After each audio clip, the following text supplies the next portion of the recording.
재미있는 고전 이야기. 어부의 아들과 결혼한 양반의 딸. 옛날 바닷가 한 마을에 어부가 살고 있었습니다. 날마다 고기를 잡아 팔아서 겨우 굶지 않고 살아가는 사람이었습니다. 그한테는 아들이 하나 있어서 꽤나 영리했습니다. 어느 날 그 아들이 아버지한테 뜻밖의 말을 꺼냈지요. 아버지, 저도 서당에 다니게 해주십시오. 그러자 아버지가 눈이 둥그레졌습니다. 아니, 그게 무슨 말이냐? 서당은 양반댁 도령들이나 다니는 곳이야. 우리 같은 상놈은 받아주질 않아. 또 공부를 한들 세상에 써먹지도 못할 텐데 무슨 소용이 있단 말이냐? 하지만 아들은 뜻을 굽히지 않았습니다. 공부를 못하느니 차라리 죽고 말겠습니다. 아들이 자꾸만 간절하게 청하자 아버지는 차마 그 마음을 모른 척 할 수가 없었습니다. 그는 한참을 생각한 끝에 기운 없이 말했지요. 그래, 내가 어떻게든 해보마. 기다려봐라. 다음 날부터 어부는 매일 바다에서 잡은 물고기 가운데 제일 좋은 것을 골라서 서당 훈장댁에 갖다 바치기 시작했습니다. 훈장은 마침 살림이 넉넉지 않았던 터라 어부가 가져다주는 고기를 고맙게 받아서 먹었지요. 어느 날 훈장이 아침을 먹고 문을 나서려고 보니 어부가 마당에 무릎을 꿇고 엎드려 있었습니다. 아니, 이게 웬일인가? 선생님, 소원이 하나 있습니다. 제발 제 소원을 들어주십시오. 저한테 아들 자식이 하나 있는데 공부를 못하면 차라리 죽어버리겠다고 합니다. 그 아이를 거두어서 가르침을 베풀어 주십시오. 그러자 서당 훈장은 한동안 고민을 하더니 입을 열었습니다. 알았네. 내가 어떻게 해볼 테니 내일부터 아들을 서당으로 보내게. 고맙습니다, 훈장님. 다음날 어부의 아들은 날아갈 듯한 마음으로 서당을 향했습니다. 그러나 그가 서당에 이르자 양반댁 도령들이 눈을 내리깔고 쳐다보면서 조롱하기 시작했습니다. 저 꼴 좀 보게. 저 더러운 놈은 누구야? 심부름 맞겠지 뭐. 예, 여기 이 요강 좀 치워라. 아이가 얼굴이 빨개져서 어쩔 줄 모르고 있는데 서당 훈장이 도착해서 그 모습을 발견하고서 말했습니다. 너로구나. 상민의 자식으로서 학문의 뜻이 있다니 갸륵한 일이야. 이왕 결심한 것이니 열심히 공부하도록 해라. 그러면서 그 아이를 방 안으로 들으려고 하자 도령들이 나서서 법석을 떨기 시작했습니다. 스승님, 안 됩니다. 어찌 상놈의 자식과 한자리에서 공부를 한단 말입니까? 맞습니다. 그리 하신다면 우리 모두 돌아가겠습니다. 도령들이 이렇게 나오자 서당 훈장은 이러지도 저러지도 못할 처지가 되었습니다. 오냐, 알겠다. 하지만 저 아이가 마당에서 공부를 하는 것까지 막지는 않겠지. 그것도 안 되겠다면 다들 돌아가거라. 도령들이 잠깐 웅성거리다가 잠잠해지자 훈장이 어부의 아들한테 말했습니다. 진정 공부를 하고 싶다면 마당인들 어떠리 그리 하겠느냐. 그러자 아이는 눈물을 흘리며 말했습니다. 네, 그렇게 하겠습니다. 그날부터 어부의 아들은 마당에 꿇어 앉아서 공부를 하기 시작했습니다. 그는 방 안에서 들려 나오는 말소리에 귀를 기울여 토시 하나도 놓치지 않고 낱낱이 새겨 외웠지요. 비가 오나 눈이 오나 하루도 빠짐없이 그렇게 지성을 다해서 공부를 하니 어부의 아들은 3년 만에 양반 도령들은 물론이고 스승을 능가할 정도의 실력을 갖추게 되었습니다. 그때 나라에서 과거를 시행한다는 방이 붙었지요. 오랫동안 공부를 해온 양반 자제들이 과거를 보겠노라고 나서기 시작했습니다. 어부의 아들 또한 과거를 보리라는 결심을 하고 훈장을 찾아갔습니다. 스승님, 저도 과거를 보고 싶습니다. 그래, 내 실력으로 보면 급제가 분명하다만 받아들여질지 걱정이구나. 아버지의 걱정은 더욱 컸습니다. 상놈의 자식이 과거라니 무슨 소리냐? 무슨 화를 당할지 몰라. 죽을 때 죽는 한이 있더라도 한번 해보렵니다. 어부는 더 말리지 못하고 그간 모아둔 돈을 털어서 노자를 마련해 주었습니다. 돌아오는 길은 고사하고 가는 길에 쓰기도 빠듯한 돈이었습니다. 하지만 아들은 감지덕지 받아들고서 괴나리 보쯤을 맨 채 한양으로 향했지요. 어부의 아들이 여러 날을 쉼없이 걸어 한양 땅에 이르렀을 때 같은 서당에서 공부한 양반 자제들이 말을 타고 가다가 그를 발견하고서 소리쳤습니다. 아니, 저게 누구야? 고기잡이 아들 놈이잖아. 저 녀석이 왜 여기 와 있지? 과거를 보러 왔나 보군. 참, 그건 안 되지. 그들은 그렇게 수군거리며 어부 아들의 뒤를 따르기 시작했습니다. 그리고 객주집 헛간을 빌려 잠을 자려고 하는 어부의 아들을 끌어내서 을러대기 시작했지요. 상놈의 자식이 과거를 본다니 세상이 거꾸로 돌아가는군. 우리한테 걸렸으니 그냥 넘어갈 수 없지. 그들은 어부 아들을 이끌고 밖으로 나갔습니다. 그리고 어느 대갓집 담장 아래에 이르러서 다만에 높이 선 배나무를 가리키면서 말했지요. 저 나무에 엘린 배를 따다가 우리한테 나눠주면 모른 척 눈 감아 주지. 어부의 아들을 도둑으로 몰려는 수작이었습니다. 그 사실을 모를 리 없었지만 말을 듣지 않을 방법도 없었습니다. 어부 아들은 양반 자제들의 손에 등을 떠밀려 담을 타 넘고 배나무에 오르기 시작했지요. 저기 누가 배나무에 올라간다! 도둑이야!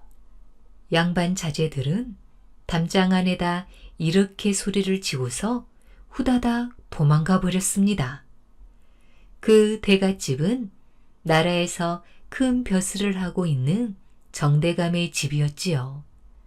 그리고 배나무가 있는 곳은 정대감의 딸이 거처하는 별당 뜰락이었습니다. 별당에서 술을 놓고 있던 정대감 딸이 이상한 소리를 듣고서 밖을 살펴보니 정말 누군가가 배나무에 오르고 있었습니다. 대감딸이 뜰로 내려서면서 말했지요. 당신은 누이십니까? 귀신이거든 올라가고 사람이거든 내려오세요. 어부의 아들이 나무에서 내려와 서자 대감딸이 어떻게 된 일인지 물었습니다. 그러자 어부 아들은 사연을 있는 그대로 이야기하기 시작했습니다. 대감딸이 이야기를 들으면서 가만히 살펴보니 그 행색은 남루하되 외모와 언사는 애사롭지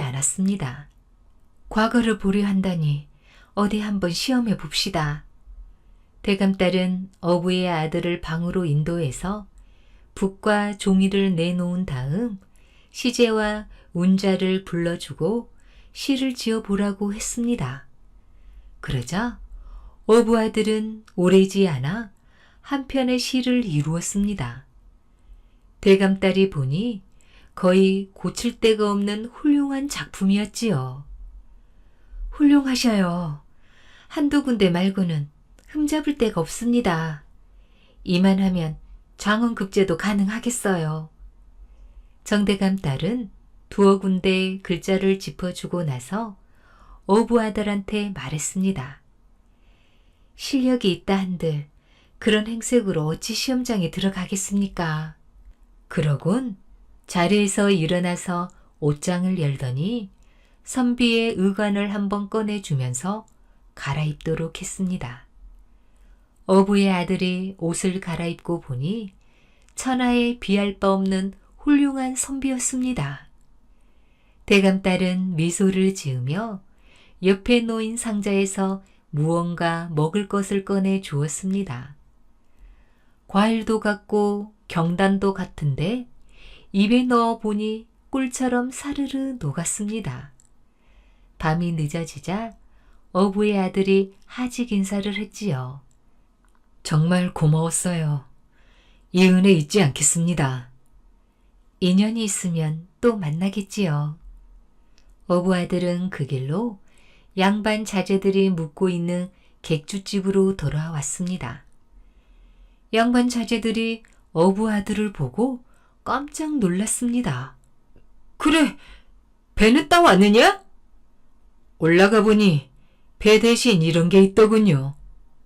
어부 아들이 과일도 같고 경단도 같은 것을 전해주자 양반 자제들은 한번 맛을 보고는 홀딱 반해 버리고 말았습니다. 이야, 세상에 이런 맛있는 게 다 있단 말이야? 그들은 우르르 정대감 집으로 몰려갔습니다. 그리고 담을 넘어서 배나무에 오르기 시작했지요. 때마침 야손을 돌던 대감댁 하인들이 그 모습을 발견하고 붙잡아서 관가에 넘기니 그들은 과거는 고사하고 옥에 갇혀 옴짝달싹 못하는 신세가 되고 말았습니다. 시험날이 되자 어부의 아들은 과거 시험장으로 들어갔습니다. 방방곡곡에서 몰려든 수많은 양반댁 선비와 도령들이 시험장을 가득 메웠지요. 마침내 과거 글의 시제와 운자가 내걸렸습니다. 어부의 아들이 그 제목과 운자를 살펴보니 뜻밖에도 전날 정대감 딸에게서 받은 것과 다름이 없었습니다. 그는 자신 있게 붓을 놀려서 제일 먼저 글을 제출했지요. 그리고 당당하게 장원으로 뽑혔습니다.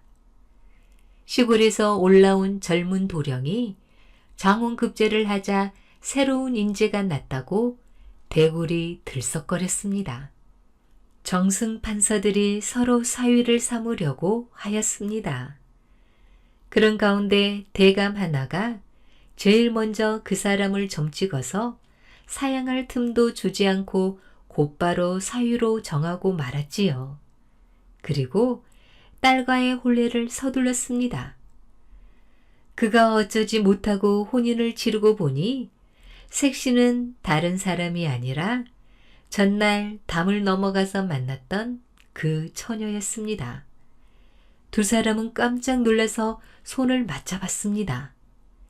세도가 당당한 대감의 사위가 되고 똑똑한 아내를 얻은 어부의 아들은 하루하루가 꿈만 같았지요.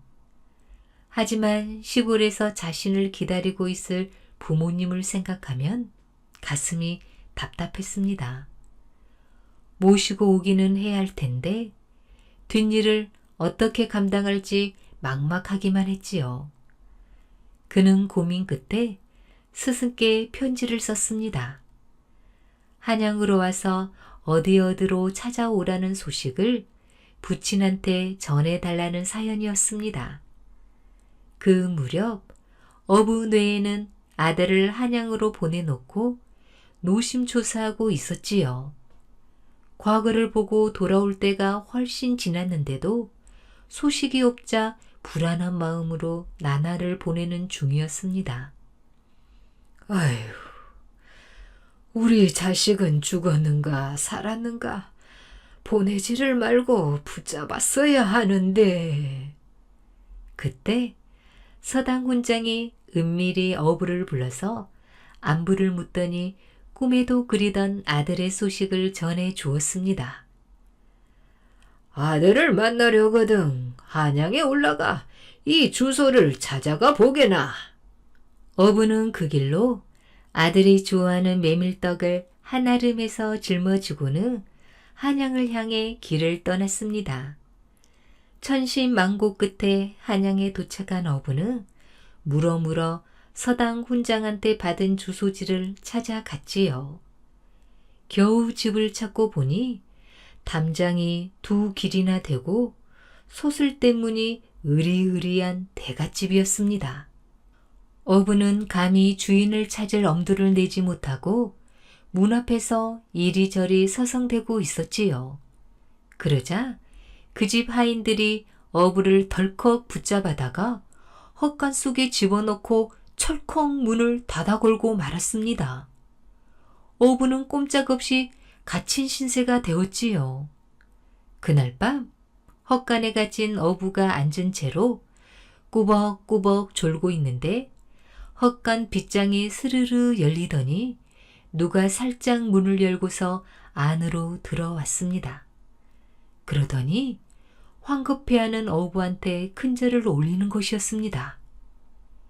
아버지, 접니다. 어부가 아버지란 말에 깜짝 놀라서 그 사람을 살펴보았지요. 가만히 살펴보니 정말로 자기 아들이 분명했습니다. 아니, 이게 어찌된 일이란 말이냐? 저는 과거에 장원 급제해서 이 집 사위가 되었답니다. 하지만 사람들이 아버지를 보면 의심할 것 같아서 이렇게 할 수밖에 없었습니다. 용서하세요. 그러자 아버지가 눈물을 글썽거렸습니다. 내가 못난 아비 때문에 끝까지 고생이로구나. 어부는 고향에서 가지고 온 보찜을 풀기 시작했지요. 얘야, 내가 좋아하는 메밀떡을 가지고 왔구나. 이것 좀 먹어보아라. 아버지가 고나니 아들은 먹지 않을 수가 없었습니다. 배가 부르고 목이 메어 넘어가지 않은데도 아버지는 자꾸 떡을 고냈습니다. 아들은 떡을 받아서 먹는 척하면서 여러 개를 주머니 속에 슬쩍 감추었지요. 아버지, 또 오겠습니다. 편히 쉬세요. 아들은 헛간 밖으로 나와 문을 닫아 건 다음 발소리를 죽여 잠자던 방으로 돌아왔습니다. 그런데 뜻밖에도 방에 불이 켜 있고 아내가 남편을 기다리고 있었습니다. 어딜 다녀오시나요? 그게 그 주머니 속에 불룩하게 든 것이 무엇이요? 좀 꺼내봐요. 어부의 아들은 더 이상 아내를 속일 수가 없음을 깨달았습니다. 면목이 없어. 이런 일은 함께 처리하셔야지. 어찌 그렇게 아내도 모르게 덮으리 하신단 말입니까? 어서 아버님을 모셔오셔요. 아들이 헛간에 가서 아버지를 모시고 오자 며느리는 애를 차려서 시아버지한테 큰절을 올렸습니다. 다음 날부터 시아버지를 양반으로 만들기 위한 며느리의 비밀 교육이 시작되었지요. 시아버지를 다락에 숨겨둔 채 있는 법과 먹는 법, 걸음걸이와 말하는 법까지 양반의 법도를 하나하나 알려주고 연습하게 했습니다. 그렇게 한 달을 가르쳐 주자 어부는 시골 양반으로 행세해도 모자람이 없을 정도였습니다. 이제 됐습니다. 본가로 내려가셨다가 정식으로 찾아오세요. 어부는 며느리가 가르치는 대로 고향에 내려가서 한양으로 간다는 통지를 놓은 다음 정대감 댁으로 향했습니다. 시골에서 사돈이 온다는 소식을 받은 정대감은 고관 대작을 다 모아놓고 잔치를 벌려서 사돈을 맞이했지요. 어부가 의관을 정지한 모습으로 대감집에 도착하니 누가 봐도 당당한 시골 양반이었습니다. 행동거지나 말하는 모습도 꽤나 의젓했습니다. 자, 오늘은 즐거운 날이니 다 함께 듭시다. 그런데 술 때문에 문제가 벌어졌습니다. 자리에 모인 손님들이 너나 없이 아들 칭찬을 하면서 한 잔씩 고나니 어부는 그 술잔을 받아 마시다가 그만 흠뻑 취하고 말았습니다. 이때 어떤 손님 하나가 자, 취흥이 도도하니 우리 노래라도 한 곡씩 뽑아봅시다. 하더니 흥취 있게 한 곡조를 뽑아 놓았습니다. 그러고는 노래가 끝나자 어부한테 노래를 청했지요. 자자, 이제 시골에서 오신 양반의 노래를 들어봅시다. 그래요, 그래요. 어디 한번 들어봅시다. 손님들이 다들 손뼉을 치며 권하자 어부는 취한 기분에 자리에서 일어나 흥겹게 노래를 부르기 시작했습니다. 어기여차 어기여차 노를 져라 이 고기 저 고기 물속에 고기가 모두 다 내 것이로다. 순간 좌중이 찬물을 끼얹듯이 조용해졌습니다. 그리고 손님들이 하나둘 일어나서 집으로 돌아가기 시작했지요. 정대감은 얼굴이 흑빛이 되어 아무 말도 못하고 있었습니다. 그도 그럴 것이 그것은 고기잡이를 하는 천한 사람이나 부를 법한 노래였던 것이지요. 정대감은 당장 사위를 불러서 호통을 쳤습니다. 감히 나를 속이다니 당장 저자와 함께 이 집에서 나가거라. 어부의 아들이 감히 변명을 못하고 나가려고 하는데 그 아내가 나서서 말했습니다. 아버지, 저의 지아비를 내치시면 소녀 또한 나가겠습니다. 그러자 정대감이 더욱 화가 나서 소리쳤지요. 오냐, 내 마음대로 하거라. 그 대신 다시는 집에 들어올 생각을 말아라. 이렇게 해서 어부의 아들과 대감 딸은 하루아침에 집에서 쫓겨나 방황하는 신세가 되고 말았습니다. 속절없이 한양 장안을 벗어나 시골을 향해 힘없이 걸음을 옮기던 어느 날 일행은 한 커다란 객주집에서 조그만 방을 얻어 하루를 묵게 되었습니다. 그 객주집 주인은 여관 말고도 무척이나 넓은 땅을 가진 엄청난 부자였지요. 나라에서 둘째가라면 서러울 정도였습니다. 그런데 그 사람이 우연히 어분의 일행을 보고는 정대감 딸의 미모에 혹하고 말았습니다. 그는 대감 딸을 빼앗을 욕심으로 어부의 아들에게 내기를 제안했지요. 나고 내기합시다. 바둑을 한 판 둬서 내가 지면 재산을 다 드리리다. 내가 지면요? 그러면 당신 아내를 나한테 넘기시오. 세상에, 그런 내기가 어디 있단 말이오? 그런 소리는 하지도 마오. 그런데 그 얘기를 전해 들은 아내가 뜻밖에도 내기에 응하라고 하는 것이었습니다. 어부 아들이 말도 안 된다며 고개를 저었으나 아내가 어찌나 간절히 권하는지 그 뜻을 꺾을 수가 없었지요. 결국 어부의 아들과 부자는 각기 아내와 전 재산을 내걸고 바둑 시합을 하게 되었습니다. 어부 아들의 요청으로 한 달 후에 시합을 벌이게 되었지요. 부자는 시합에 자신이 있었습니다. 그간 여러 사람과 바둑을 두어서 한 번도 진 적이 없던 터였거든요. 그에 비해 어부의 아들은 바둑돌이라고는 한 번 잡아본 적도 없었습니다. 하지만 그 곁에는 아내가 있었습니다. 아내의 부친인 정대감은 나라의 국수로 이름날 정도로 바둑의 수가 높은 사람이었지요. 정대감의 적수는 딱 한 명뿐이었으니 바로 자기 딸이었습니다. 정대감 딸은 그날부터 방에 틀어박혀 어부의 아들에게 바둑을 가르치기 시작했습니다. 어부의 아들은 처음에는 막막했지만 머리가 영리하다 보니 금세 바둑에 눈을 떠서 수가 늘기 시작했지요. 마침내 한 달이 다 찼을 때에는 아내의 버금갈 정도의 고수가 되었습니다. 드디어 많은 증인들이 지켜보는 가운데 내기가 시작되었습니다. 부자가 호기롭게 바둑돌을 놓기 시작했지만 생각만큼 만만치 않았습니다.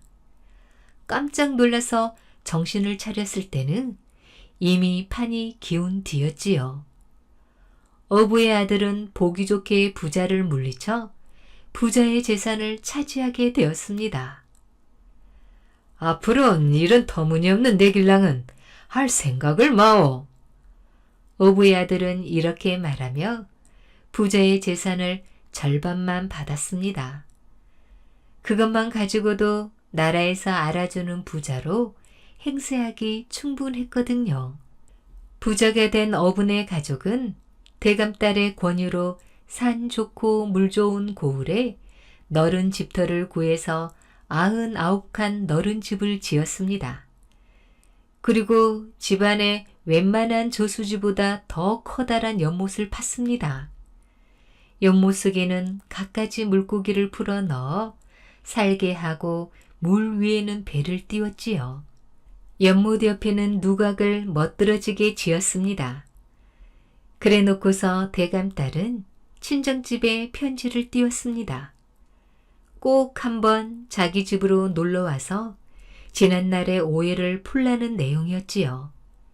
정대감은 처음에는 편지를 본 척도 하지 않았지만 같은 내용의 편지가 자꾸 오자 점차 궁금증이 일었습니다. 그래, 어디 한번 어떻게 사는가 가보자. 정대감은 말을 타고서 딸이 사는 곳으로 향했습니다. 딸이 알려준 주소를 찾아가 사돈집에 이르고 보니 한양에서도 본 적이 없는 으리으리한 양반집이었습니다. 전에 보니 고기 잡은 어부가 분명한데 이게 웬일일까? 정대감이 문을 열고 들어가 보니 집안은 더욱 놀라웠습니다. 딸의 안내를 받아 뒤뜰에 가보니 생각지도 않은 커다란 연못이 있었지요. 연못 한켠 누각에 술상이 차려져 있는데 악사들이 한 옆에서 사면 육각 풍악을 울리고 있었습니다. 어부가 연못에서 배를 타고 노를 젓고 있다가 정대감을 맞이했습니다. 사돈, 얼른 어서 오시오. 아, 예. 저는 이렇게 소일하고 산답니다. 제 노래 한 자락 들어보시겠습니까? 그러더니 흥을 내서 노래를 하기 시작했습니다. 전에 정대감 집에서 부르던 고기잡이 노래였지요. 그러자 정대감이 손으로 무릎을 치고 말했습니다. 옳거니, 내가 이걸 모르고 오해를 했구나. 세상에 이런 풍류가 다 있는가? 그러자 곁에 섰던 딸과 사위가 웃으며 말했습니다. 함께 올라서 즐기시지요. 정대감은 딸의 집에서 마음껏 풍류를 즐긴 다음 서울로 올라갔습니다. 그가 다시 조정의 대감들을 한 무리 이끌고 사돈댁에 내려오자 집안에서는 한바탕 커다란 잔치가 벌어졌습니다. 어떻게 노는고 하니 대감들이 술에 취해서 흥에 겨워 어부의 선창을 따라서 다 함께 노래를 부르는 것이었습니다. 어기여차 어야 디어라 노를 저어라. 이 고기 저 고기 이 물속의 고기가 모두 다 내 것이로다. 어야 디어라. 재미있는 동물 유래담. 첫 번째 이야기, 개미와 왁새와 메뚜기. 개미와 왁새와 메뚜기가 모여서 놀고 있었습니다. 한참을 놀다 보니 배가 고파 오기 시작했지요. 개미가 나서서 의견을 냈습니다. 우리 각자 먹을 것을 얻어와서 함께 먹자. 내가 밥을 마련할 테니 너희들은 반찬을 준비해. 알았어. 마침 어떤 아낙네가 머리에 밥을 이고서 길을 가는데 개미가 발에 슬금 기어올라서 갑자기 발가락을 꽁 물었습니다. 야야야!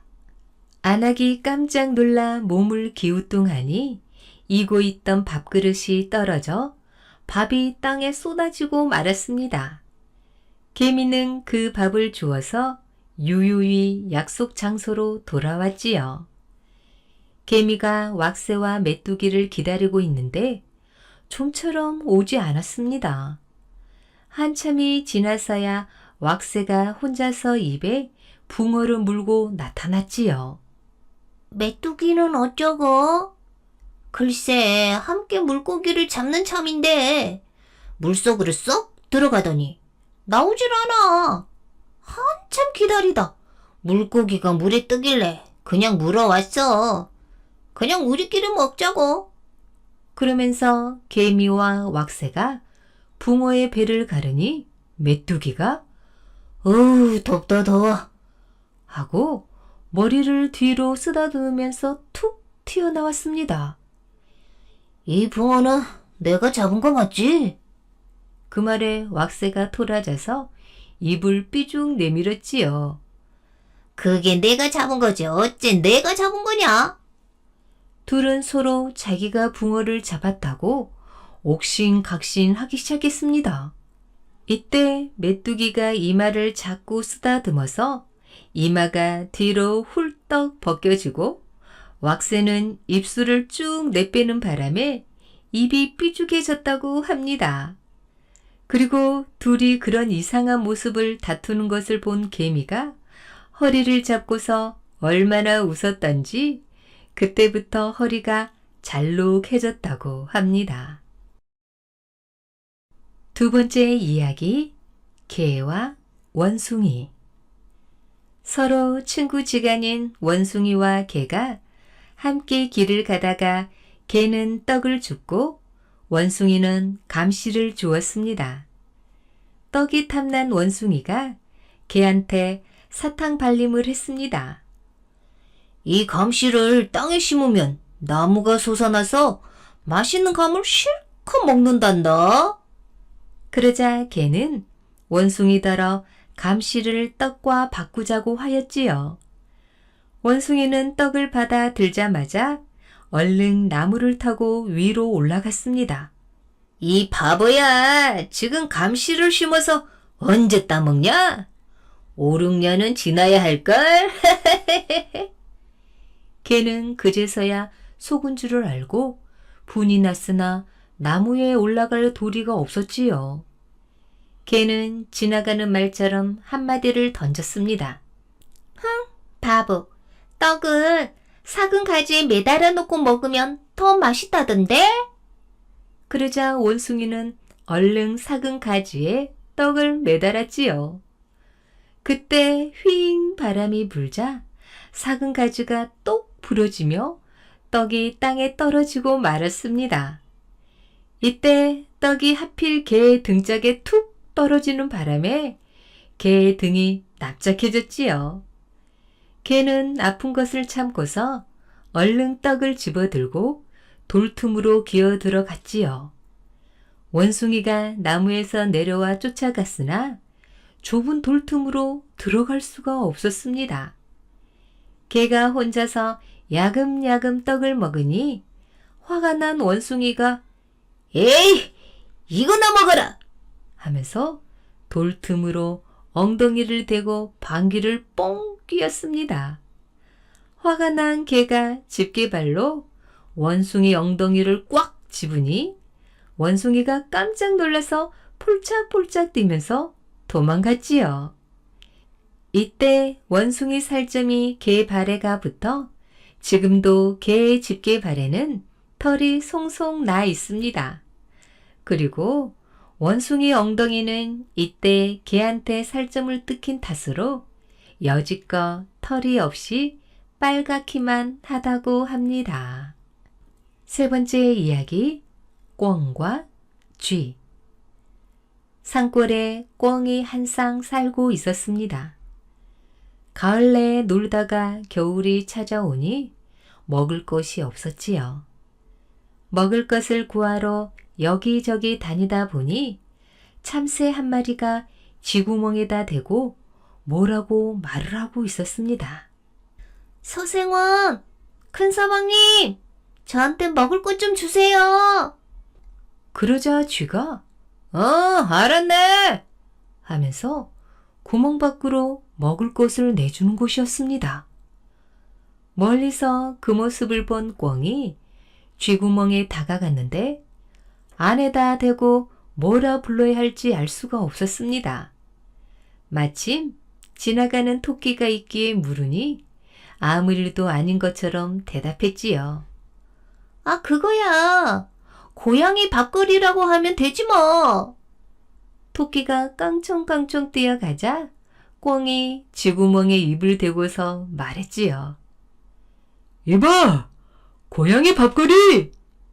그러자 마침 수숫가루를 치고 있던 쥐가 그 말을 듣고 얼마나 부화가 났던지 쪼르르 달려나와 한 손으로 꿩의 목을 쥐고 한 손으로 꿩의 꽁무니를 탁 하고 쳤습니다. 이때부터 꿩의 목이 기다랗게 되고 꽁무니가 새빨갛게 되었다고 합니다. 세 번째 이야기, 메추리와 여우. 여우가 배가 고파 먹을 것을 찾던 중 길가 나뭇가지에서 졸고 있던 메추리를 낚아챘습니다. 그런데 메추리가 울며 여우에게 말했지요. 나를 안 잡아먹고 살려주기만 하면 아주 배불리 먹게 해줄게. 정말이지? 여우는 메추리를 앞세우고 그 뒤를 밟았습니다. 마침 어떤 아낙네가 함지에 밥을 이고 길을 가는데 메추리가 아낙의 손이 덜똥말똥한 곳에 앉았다가 폴짝폴짝 뛰기 시작했습니다. 여인은 밥 한 지를 내려놓고서 메추리를 잡으려고 앞으로 쫓아가기 시작했지요. 그 사이에 여우가 함지 속의 밥을 맛있게 훔쳐 먹었습니다. 한참 뒤에 메추리가 돌아와서 물었지요. 어때? 내 말이 맞지? 이번엔 한번 우스운 꼴을 볼래? 그래. 이때 길가에 옹기짐을 짊어지고 가는 형제가 있었는데 메추리는 형제의 옹기짐 위에 슬쩍 올라 앉았습니다. 동생이 작대기를 들고서 살금살금 다가가 메추리를 탁 때리니 새는 간 곳 없고 옹기만 와장창 깨지고 말았습니다. 이게 무슨 짓이야? 형이 홧김에 작대기로 동생의 옹기짐을 때려 깨니 동생도 달려들어 서로 옹기를 몽창 깨고 말았습니다. 여우와 메추리는 그 꼴을 보고는 배를 움켜쥐면서 한참을 웃었지요. 참, 저런 웃음꼴도 있을까? 메추리가 다시 여우에게 말했습니다. 이번에는 아프고 서러운 꼴을 한번 볼래? 그래, 그거 좋지. 메추리는 여우로 하여금 땅속에 들어가 코를 빼꼼 내밀고 있게 하였습니다. 그리고 그 위에 살짝 올라가 앉으니 지나가던 나무꾼이 작대기로 힘껏 메추리를 후려 때렸지요. 메추리가 살짝 날아 피하니 작대기가 여우의 코빼기에 정통으로 맞아 피가 자르르 흘렀습니다. 이때부터 여우 코가 빨개졌다고 합니다. 그때 메추리가 포르르 날아와 물었습니다. 아프고 서러운 꼴이 어때? 그러자 화가 난 여우가 펄쩍 뛰어서 메추리를 낚아채서 입에 집어넣었지요. 그러자 메추리가 간절한 목소리로 말했습니다. 아이고, 이봐, 여우야. 죽기 전에 어머니 소리나 들어보게. 어머니 한번 불러줘. 여우가 어머니! 이렇게 소리치는 순간 메추리가 여우 입에서 벗어나 훌쩍 날아올랐지요. 여우가 펄쩍 뛰면서 메추리를 물었지만 몸통은 못 물고 겨우 꽁지를 무는 바람에 메추리를 놓치고 말았습니다. 메추리 꼬리에 꽁지 깃이 없는 것은 이때의 일 때문이라고 하네요. 여인의 젖을 먹고 살아난 암행어사. 옛날에 경상도 한 고을 깊은 산속에 홍시성을 가진 나무꾼이 살고 있었습니다. 가진 건 별로 없지만 아내와 함께 의좋게 살았지요. 한 가지 걱정거리는 나이 40이 되도록 슬하에 자식이 없는 일이었습니다. 부부가 자식을 포기해 갈 무렵 뜻하지 않게 아내에게 태기가 있었습니다. 처음엔 혹시나 했는데 갈수록 배가 불러오는 것이 아기를 가진 게 분명했지요. 아내의 배는 유난히 크게 부풀어 올랐습니다. 아무래도 애가 5은 들었나 보. 남편이 이렇게 놀리는 것이 꼭 장난만은 아니었습니다. 오곡이 무르익고 갖가지 열매가 익어가던 어느 가을날 아내는 드디어 아기를 낳았습니다. 아주 대단한 아기였습니다. 크기가 꼭 5살 된 아이만 하고 울음소리가 어찌나 큰지 집이 들썩거릴 정도였지요. 아이의 아버지는 큰 대자, 권세 권자를 써서 아이 이름을 홍대권이라고 지어 주었습니다. 세월이 물처럼 흘러 20여 년이 지났지요. 청년이 된 홍대권의 모습은 대단했습니다. 키가 8척이 넘고 가슴둘레는 5자도 더 되었습니다. 웬만한 어른도 그 옆에 서면 고목에 붙은 매미처럼 보일 정도였습니다. 홍대권의 집에도 변화가 생겼습니다. 아버지가 세상을 떠나고 어머니가 늙어 허리가 꼬부라졌지요. 홍대권은 산중을 헤매던 오갈 데 없는 처녀를 거두어 아내로 삼고 홀어머니를 모시며 살았습니다. 어느 추운 겨울날 그 어머니가 갑자기 몸져 눕더니 꼼짝을 하지 못했습니다. 금방이라도 숨이 넘어갈 것처럼 숨을 헐떡였지요. 얘야, 갑자기 잉어탕이 먹고 싶구나. 잉어탕이. 한겨울에 잉어를 구한다는 건 쉬운 일이 아니었습니다. 물이란 물이 꽁꽁언 산골에서는 더 그랬지요. 하지만 홍대권은 두말 없이 잉어를 구하러 나섰습니다. 홍대권은 심리 밖에 있는 방죽으로 성큼성큼 걸어갔지요. 아주 단단히 얼어붙어서 두께가 얼마나 되는지 가늠조차 할 수 없었습니다. 하지만 홍대권은 보통 내기가 아니었습니다. 오른 주먹을 쥐고서 쿵 내리치자 단번에 얼음장에 구멍이 뻥 뚫렸는데 그 두께가 자그마치 2자 새치였습니다. 그 얼음장 밑에서는 잉어들이 추위를 참으면서 봄이 오기를 기다리고 있었습니다. 그런데 갑자기 얼음장이 뻥 뚫리면서 파란 하늘이 보이는 것이었습니다. 그러자 제일 몸집이 큰 잉어가 한번 알아보겠다는 듯 얼음 구멍으로 퐁 뛰어 올랐지요.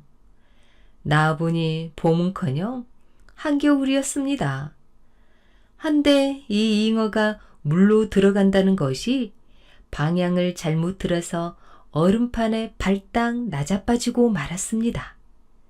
그러자 홍대권이 잉어야, 고맙다. 하면서 쏙 주워 담는 것이었습니다. 홍대권이 잉어를 가지고 집에 오자 아내가 가마솥에 넣고 펄펄 끓여서 뽀얀 국물을 냈습니다. 그걸 갖다가 시어머니께 드리니 아무것도 입에 못 대던 노인네가 맛있다면서 홀짝홀짝 먹기 시작했습니다. 얘야, 이제 좀 살 것 같구나. 그 잉어는 신기하게도 여러 날이 지나도록 모양이 흐트러지지 않고 뽀얀 국물이 우러나왔습니다. 그렇게 계속 국물을 들이자 어머니의 병은 언제 그랬냐는 듯이 깨끗이 나았지요. 하루는 홍대권의 아내가 하도 신기해서 잉어를 주걱으로 눌러봤습니다. 그랬더니 아주 딱딱한 게 눌러지지가 않았습니다. 이상하게 생각하고 건져보려 했더니 솥에 붙었는지 움직이질 않았습니다. 얘기를 듣고서 성큼성큼 걸어온 홍대권이 이까짓것 하면서 잉어를 들었지만 역시 꼼짝도 안 했지요. 허허, 이것 봐라. 홍대권이 있는 힘을 다해 용을 쓰는데도 잉어는 꿈쩍을 안 했습니다. 쇠막대기를 지렛대 삼아서 한껏 힘을 주자 그제야 툭 소리가 나면서 잉어가 솥에서 떨어졌습니다. 잉어를 꺼내놓고 보니 색깔이 누르스름한데 무슨 빛이 나는 것 같았지요.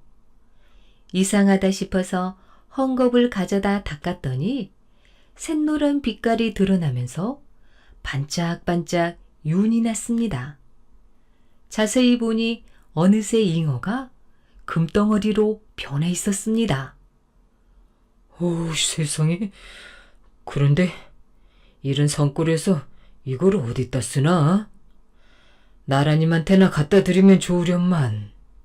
홍대권은 금잉어를 헝겊에 대충 싸서 헛간 한 구석에 던져 두었습니다.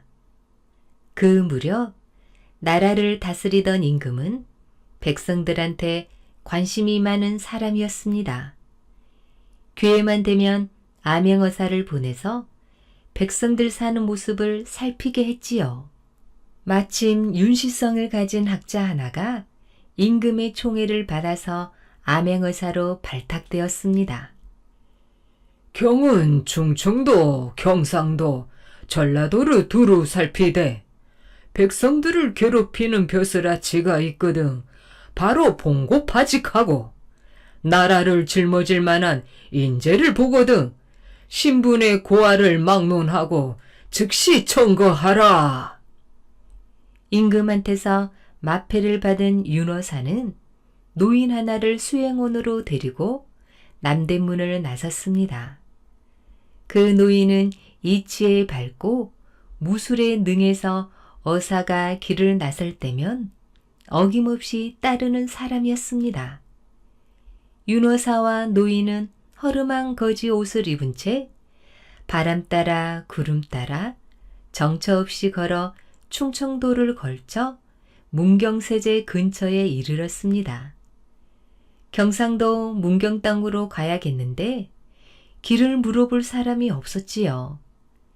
대충 짐작으로 산골짜기에 접어들었는데 그만 길을 못 찾고 산속에서 날이 어두워지고 말았습니다. 둘은 어느 바위 밑에 찾아 들어가 호랑이 소리를 들으며 뜬 눈으로 밤을 새워야 했습니다. 날이 새자 다시 산중을 헤맸지만 이날도 도무지 사람을 만날 수가 없었습니다.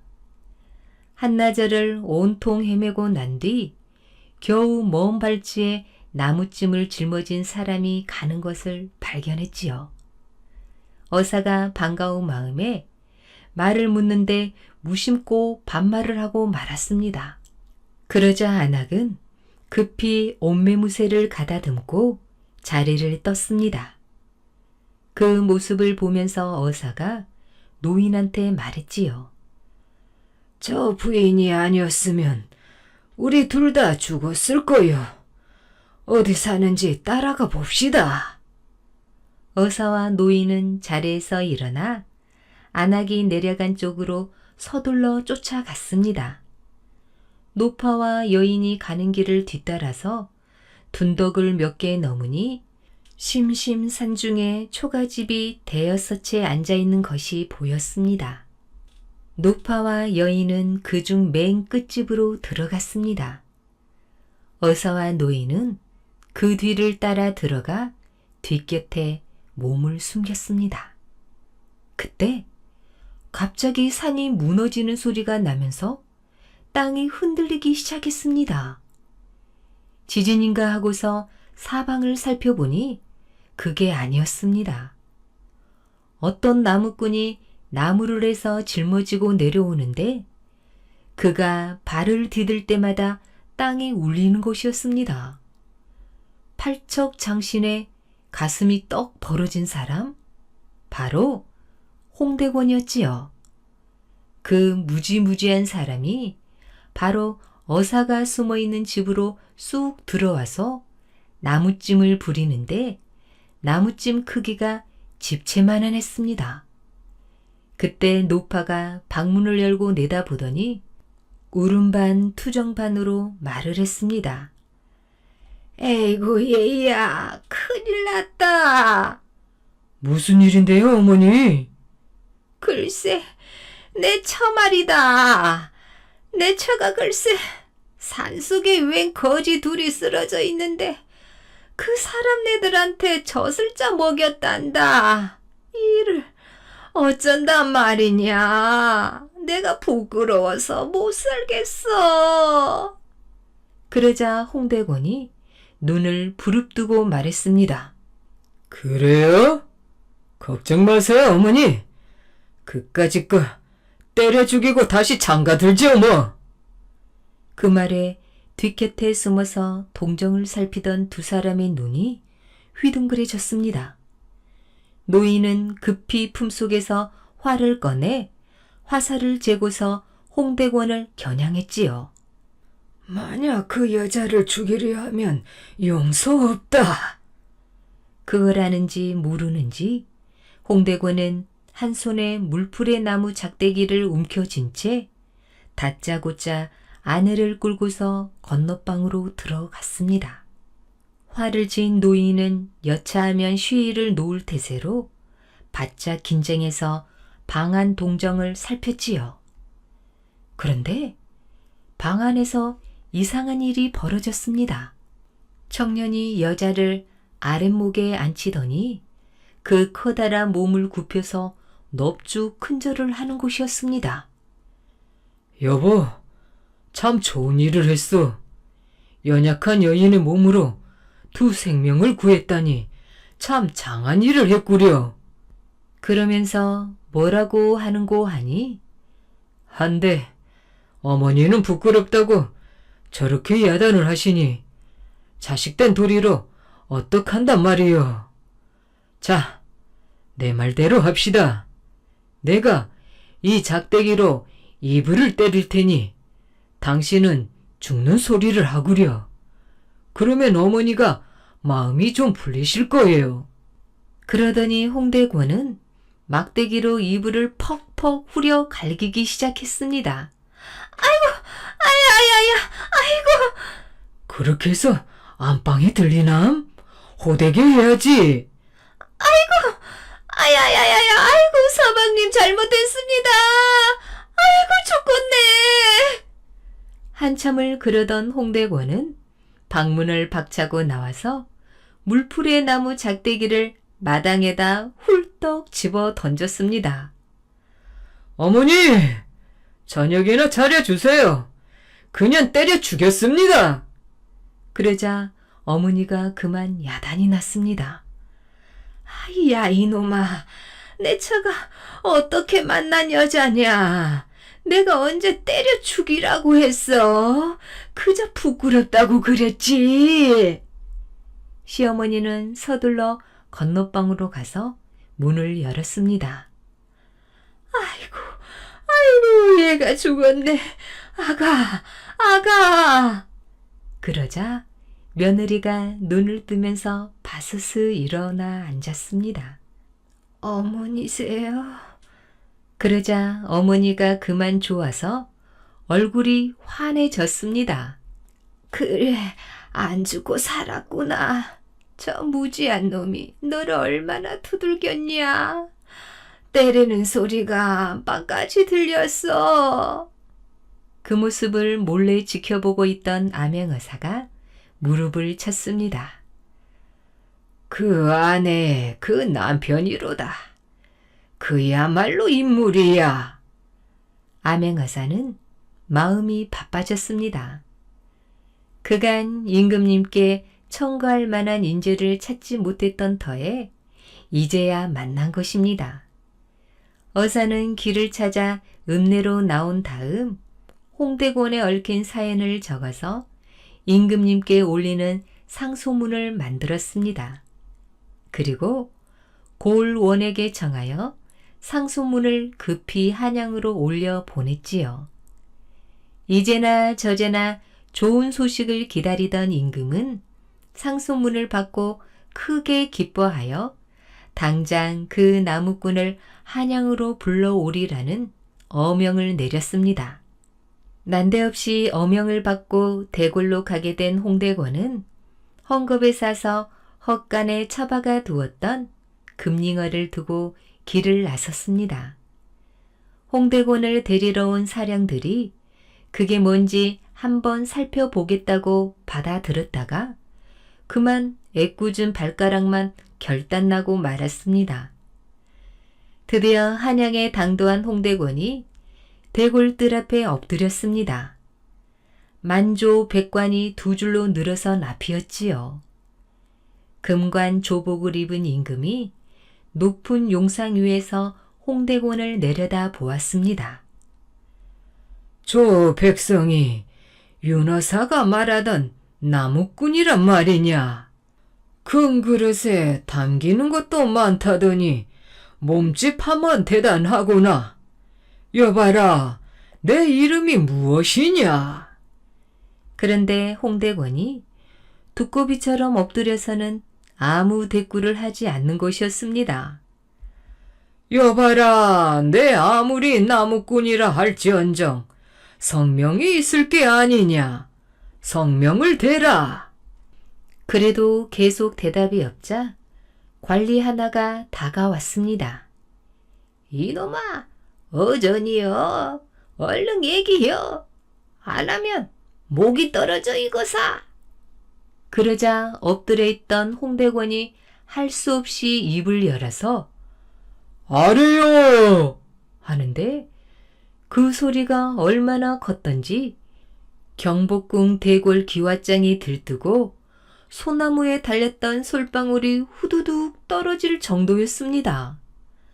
만조백관은 물론이고 임금이 그 소리에 얼마나 놀랐는지 뒤로 벌러덩 자빠지는데 내관들이 얼른 와서 붙드는 바람에 겨우 공경을 모면했습니다. 소인의 성명은 홍대권인 줄 알아요. 홍대권이라. 대권이면 큰 대자에 권세 권자겠지? 예, 그렇습니다. 과연 좋은 이름이로다. 너도 언젠간 큰 권세를 누릴 때가 오리라. 그때 임금이 헝겊에 싼 물건을 발견했습니다. 거기 헝겊에 싼 것은 무엇이더냐? 예, 임금님께 드리려고 가지고 온 금잉어이옵니다. 홍대권이 금잉어에 얽힌 사연을 아뢰자 임금이 얼굴에 한박 웃음을 머금었습니다. 호호호호, 장하도다. 과연 훌륭한 인재야.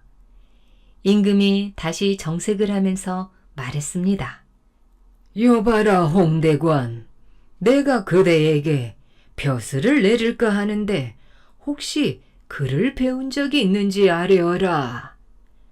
홍대권이 아무 대답이 없자 임금이 말했지요.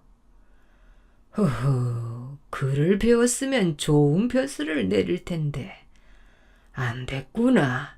그래, 천자문도 안 배웠단 말이냐. 돌아가신 아버님께 천자문은 대충 배웠사옵니다. 그래, 그럼 됐다. 천자문 속에는 갖은 이치가 다 들어있으니 그걸 배웠으면 됐다. 그래, 더 배운 것은 없느냐? 명심보감을 혼자 읽어서 깨친 줄로 아뢰옵니다. 그래, 많이 배웠구나. 혹시 더 배운 게 있거든 모조리 아뢰어 보아라. 그러자 홍대권이 뭐라고 하는가 하면 논어 맹자 대학 중용 주역 12권에 삼국사기 삼국유사 고려사 동국통감을 다 떼고서 그 책을 가마솥에 넣고 물을 3동이 붓고 펄펄 끓여가지고 그 건더기 국물까지 다 먹은 줄로 아뢰옵니다. 그러자 그만 임금과 만조백관이 정신이 오락가락하기 시작했습니다. 아이고, 저 사람이 사서삼경을 삶아 먹었대. 그때 다시 임금이 홍대권에게 물었지요. 그래, 많이 배웠구나. 하지만 사나이라면 무술을 해야 하는 법. 혹시 무술을 배운 일이 없느냐? 또 대답이 없었습니다. 아깝도다. 내가 만약 무술을 배웠다면 문무를 겸비한 천하의 명장으로 벼슬을 내릴 텐데 무술을 안 배웠단 말이냐. 그래, 사나이로서 활도 한 번 안 쐈느냐. 변변치 않지만 뽕나무로 활을 만들고 신의대로 화살을 만들어서 나무하러 다닐 때 꿩도 잡고 토끼를 잡은 적은 있어옵니다. 그래, 그거 말고는 잡은 게 없느냐? 하루는 나무 한 짐을 해놓고 앉아있으려니까 뒤에서 뭔가 꿀꿀거려서 돌아보니 크기가 황소만한 멧돼지였습니다. 그 똥구멍에다가 활을 쐈더니 화살이 똥구멍으로 들어가서 입으로 빠져나갔는데 배가 따가우니까 멧돼지가 들고 뛰었습니다. 그래서 한 10리쯤 쫓아가서 그 뒷다리를 붙들어 바위에 팽개쳐서 잡은 적이 있습니다. 그러자 임금이 만면에 웃음을 지어 보이며 또 한 가지를 물었습니다. 그래, 활은 그러거니와 혹시 칼은 손에 잡아본 일이 있느냐? 그러자 홍대권이 대답했지요. 제대로 된 칼을 잡은 적은 없습니다. 하지만 마을 뒷산 남자에 계신 스님이 물풀의 나무 막대기 휘두른 법을 가르쳐줘서 목검 연습은 조금 해본 줄로 아뢰옵니다. 옳지, 그럼 됐다. 여봐라, 여기 박 장군을 대령시켜라. 어명이 내리자 박 장군이 갑옷을 차려입고 육청 장검을 차고 느릿느릿 걸어 나왔습니다. 구렛나루가 시커먼 데다가 손등에 곰처럼 털이 난 박 장군은 대궐 안에서 가장 무술이 뛰어난 장수였습니다. 박 장군 대령이요. 그러자 임금은 홍대권이 입을 갑옷과 투구를 내오게 했지요. 하지만 몸집이 워낙 커서 맞는 것이 없었습니다.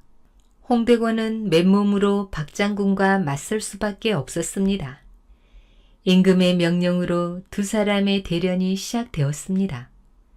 박 장군이 단칼에 승부를 내려고 덤벼들자 아이고, 다 죽었는데요. 다친다니까요. 하면서 사뿐사뿐히 피하는 곳이었습니다. 박 장군의 칼은 홍대권의 몸에 닿을 듯 말 듯 살짝 비껴나갔습니다. 임금 옆에서 그 모습을 지켜보던 공주가 놀라서 비명을 질렀지요. 아바마마, 저 사람 죽겠습니다. 그 소리에 홍대권이 잠깐 시선을 돌리는 순간 박 장군의 칼이 홍대권의 목에 와 닿았습니다. 위기일발이었지요. 하지만 홍대권은 비호같이 몸을 피하면서 번개같이 장검을 휘둘렀습니다. 쨍그랑 한 줄기 소리와 함께 박 장군의 칼이 뚝 동강나서는 반토막이 대궐 담장 밖으로 날아가 버렸습니다. 그러자 박 장군은 칼을 던지고 꿇어 엎드려 투구를 벗었습니다. 여봐라, 홍대권. 박 장군의 목을 쳐라. 임금이 거듭 재촉을 하자 홍대권은 결심한 듯 칼을 들었습니다. 그러고는 긴 칼을 휙 내둘렀지요. 툭! 무엇이 땅에 툭 떨어졌습니다. 다들 박 장군의 목이라고 생각했지만 떨어진 것은 박 장군의 목이 아니라 상투였습니다. 홍대권이 박 장군 머리 대신 상투를 친 것입니다. 임금님이 옥자에서 일어나 꿇어앉은 홍대권에게 말했습니다. 장하다, 홍대권. 네, 그럴 줄 알았도다. 사람의 생명은 무엇보다 소중한 것. 인명을 아끼는 너의 마음씀이 참으로 가상하도다. 임금은 다시 만조 백관을 향하여 말했습니다. 경들이 지금 두 눈으로 똑똑히 보았을 것이요. 홍대권은 비록 미천한 나무꾼에 불과하지만 누가 감히 그를 얕잡아 볼 수 있겠소. 내 홍대권을 조선의 대장군으로 삼으리다. 이렇게 해서 홍대권은 하루아침에 산골 나무꾼에서 온 나라를 호령하는 대장군이 되었습니다. 그 홍대권은 오래도록 임금의 신임을 받으며 나라의 동량으로서 몫을 톡톡히 하였다고 합니다. 그리고 시골에 있던 모친과 아내를 불러 올려 길이 호강을 시켰음은 물론입니다. 그릇을 팔던 노비에서 호공이 된 여인. 충혜왕은 고려 제28대 왕으로서 충숙왕과 공원왕후 홍씨 사이에서 장남으로 태어났습니다. 어려서부터 놀기를 좋아하고 음탕한 기질이 있던 충혜왕은 왕위에 오른 후 정사는 뒷전으로 미룬 채 허구한 날 사냥을 나가거나 쥐 고아를 막론하고 여색을 탐했습니다. 여염집 아낙네는 물론 신하들의 부인이나 딸, 심지어는 부왕의 후배인 수비 권씨와 숙공 휘령 공주까지 강간하는 악행을 일삼았지요. 미색이 있다는 말만 들리면 직접 말을 타고 나가 기어이 욕을 보이고 마는 성질이라 신하들은 충혜왕 앞에서 아예 그런 얘기를 꺼내지 않았습니다. 그러나 구천우와 강윤충만은 왕의 비위를 맞추느라 어디에 예쁜 여자가 있다는 말만 들리면 왕에게 고에 바쳐 그 여자를 범하도록 했지요. 그날도 내시 유성의 아내 인씨가 미색이라는 말을 들은 충혜왕은 구천우와 강윤충을 거느리고 유성의 집에서 하룻밤을 묵으며 밤새 유성의 아내 인씨를 겁탈하고 대궐로 돌아오는 길이었습니다. 노부 차림으로 말을 타고 도성거리를 지나가던 충혜왕이 길 모퉁이를 막 돌아갈 때였습니다. 오지 그릇이 가득 담긴 광주리를 머리에 이고 가던 여인이 몹시 힘이 드는지 충혜왕이 탄 말 앞쪽으로 비틀거리며 걸어왔습니다. 그 모습을 본 강윤충이 얼른 앞으로 내달아 여인을 향해 큰 소리로 호령했지요. 썩 비키거라! 감히 여기가 어느 안전이라고 길을 막고 있는 것이냐? 강윤충의 호령에 놀란 여인은 급히 몸을 피하려 했으나 머리에 인 광주리의 무게를 못 이겨 오히려 충행왕 쪽으로 몇 발짝 더 비틀거리며 다가갔습니다. 이런 미천한 것이 감히! 강윤충은 손에 쥔 채찍을 여인에게 휘둘렀고 그 바람에 놀란 여인은 비명을 지르며 옆으로 쓰러졌지요. 비명 소리와 함께 광주리에 담겨있던 오지 그릇이 바닥에 굴러떨어져 와장창창 요란한 소리를 내며 깨졌습니다. 그 소리에 무심코 고개를 돌리던 충행왕의 시선이 바닥에 쓰러져 있는 여인에게 가 꽂혔습니다. 땅바닥에 쓰러진 여인은 아직도 정신을 수습하지 못하고 두 다리를 버둥거리고 있었는데 무릎 위로 반쯤 말려 올라간 치마 사이로 매끈한 허벅지가 그대로 드러났지요. 일순 충혜왕의 눈이 번뜩이며 음탕한 욕망으로 이글거렸습니다. 충혜왕은 찬찬히 여인의 얼굴을 훑어보았습니다. 그다지 뛰어난 미색은 아니었지만 천민처럼 보이는 행색과는 달리 여인의 얼굴은 묘한 매력을 지니고 있었지요. 충행왕은 아랫도리가 뻐근해지는 것을 느끼며 강윤충에게 일렀습니다. 오늘 밤 경의 집으로 갈 것이니 저 계집을 데려다 두오. 분부대로 시행하겠사옵니다, 마마. 강윤충은 허리를 숙이고 공손히 아뢰었습니다. 충행왕은 만족한 표정으로 대궐로 돌아갔고 강윤충은 그 여인을 집으로 데려가 깨끗하게 몸단장을 시켜 왕이 기거할 침소에 들여보냈습니다. 처음에는 깨어진 오지 그릇값을 물어준다는 말에 강윤충을 따라 나섰던 여인은 으리으리한 대갓집에서 하녀들의 시중을 받으며 목욕을 하고 비단옷까지 몸에 걸치자 영문을 몰라 어리둥절하기만 했지요. 더군다나 하녀의 안내로 들어간 방에는 비단 금침이 깔려 있었고 방 한가운데에 놓인 밥상 위에는 상다리가 부러질 정도로 온갖 산의 진미가 잔뜩 차려져 있었습니다. 온종일 먹을 것이라곤 죽 한 그릇이 전부였던 여인은 밥상 위의 음식들을 보자 허기를 참을 수가 없었습니다.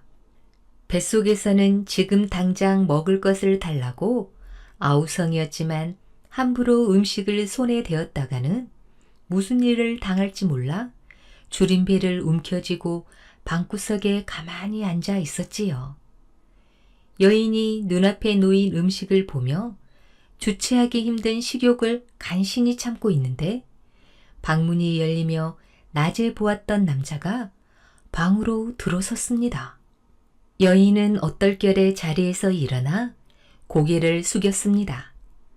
누구인지는 알 수 없지만 상당히 지체 높은 양반일 것이라는 느낌이 본능적으로 들었지요. 이리 가까이 오라. 거리낌 없이 상석에 자리를 잡고 앉은 남자는 떨리는 가슴을 애써 억제하고 있는 여인을 보더니 귀엽다는 듯이 말했습니다. 어서 가까이 와서 술을 따르라. 남자의 채근하는 듯한 말투가 두어 번 더 이어지자 여인은 어쩔 줄 몰라 하며 떨리는 손으로 남자가 쥐고 있는 술잔에 술을 따랐습니다. 어디 사는 누구냐? 예, 소녀는 단양대군 왕유 어른 댁에서 오지 그릇을 파는 일을 하는 미천한 임녀라고 하옵니다. 오지 그릇을 판다. 그런 계집치고는 제법 얼굴이 반반하구나.